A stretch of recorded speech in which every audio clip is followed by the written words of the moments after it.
Hey, what's up, man, players? Man Talk 24/7 here with a sub game against this guy named Pack716. This guy's a good player, and it was a good game. I'm the Steelers, he has the Packers. Now, the way I like to set up the Pittsburgh depth chart is I like Martavis Bryant in the slot, Antonio Brown as my number one, Shamarko Thomas as my first free safety, and Richardson as my second free safety. And I take out William Gay, put him to the fourth corner. Because he's a terrible outside corner, but in the slot, he can lock somebody up. So, and then I take off Will Allen just because he's a very good player at catching interceptions and he's a very consistent catcher. I mean, he catches a lot of picks. But 79 speed is not going to get it done. I'm sorry. I mean, 79 speed at safety, that's just not going to get it done. Now, Eddie Lacy, he's a tough running back because he always falls forward. As you see right here, we have him in the backfield, and he falls forward 3 yards for the first down. Then he tests my user, and Shamarko Thomas cannot make the interception right there, and Jordy Nelson goes in for a 70-yard touchdown. But here you see Archer taking back a kick. And they only have 2 running backs, but Le'Veon Bell goes in for a 70-yard touchdown right here. And I will show you why. Look at the blockers I have. I have my best blocking tight end subbed in at B's position. I'm my inside wide receiver. I have Antonio Brown and Martavis Bryant. Martavis Bryant is already 10 yards ahead blocking somebody. And Antonio Brown blocks somebody in the trenches. And there you see an untouched 70-yard touchdown run. Now, blockers are really important. There you see another strike, an 80-yard touchdown. That is how he responds right back at me against Ike Taylor. And Cobb just smokes Ike Taylor.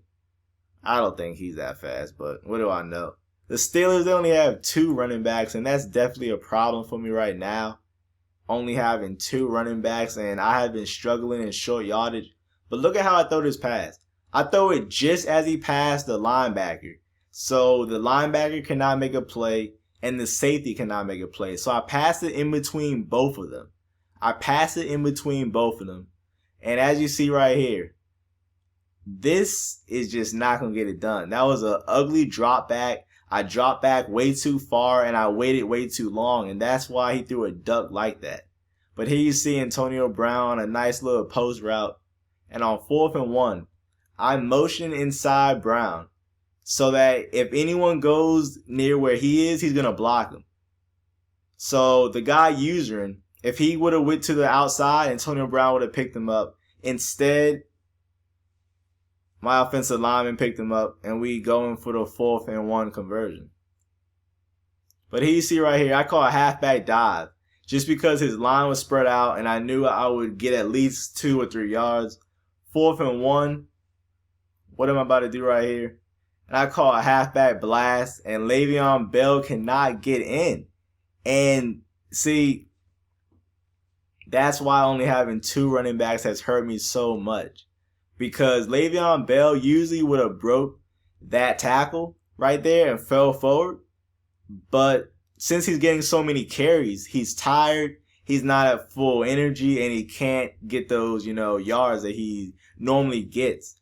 So once the next roster update comes, let me, watch this. I sent the same blitz both times, but right here it got blocked and he had enough time and he got about 15 yards. But right here, I pass commit by pressing left trigger, holding down left trigger and pressing up. So the opposite of run commit, if you pass commit, and they run play action, they will not get fooled out by the play action. They will not tackle the running back, and they will get a free sack on the quarterback. But right here, as you see right here, this is not what you want to do right here. And that is test my user so many times. There you see right there, I was waiting for him to throw the pass. And then Troy Polamalu right there. He burnt me 2 times with it, not even by a lot. As you saw, that's how he scored his first 2 times. But 22 seconds left, I still have enough time. I call a timeout. and I motion in my tight end to block for me, and Big Ben just overthrows it.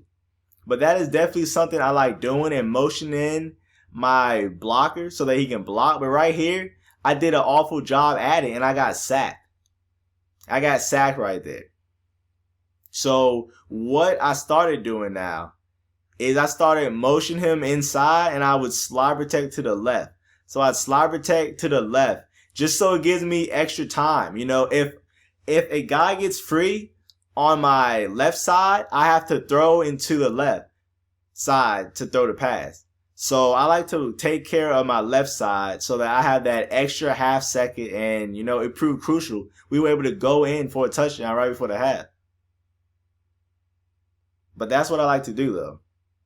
I like to make sure my left side is protected.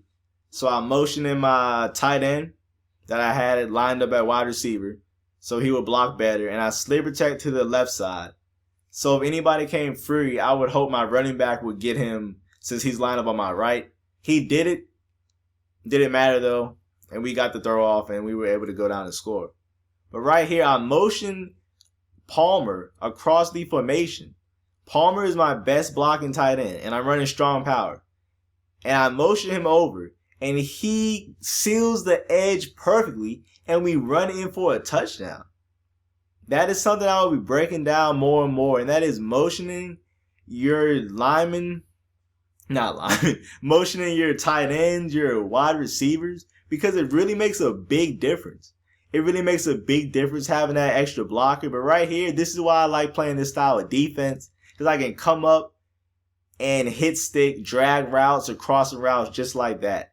Now I break down my quarters defense. I break down my quarters defense for 30 minutes. 30 minutes I spend, and that's just breaking down my quarters defense. I have run defense in my defensive guide, and I really break down everything that I run on defense. But you see right here, I was reading a message, and then it comes back up, and my screen just goes black, and I'm just praying I will get a safety. I'm like, yo, what's even going on? Turns out I got tackled at the 3-yard line. So I'm trying to, you know, pass the ball to get some space. I put my tight end on on a flat route, and I get some space. But right here, he sacks me right there. I break the first sack, and right here, I hold the ball too long. I have Martavis Bryant one-on-one, and bye-bye Big Ben. Big Ben's out for the game.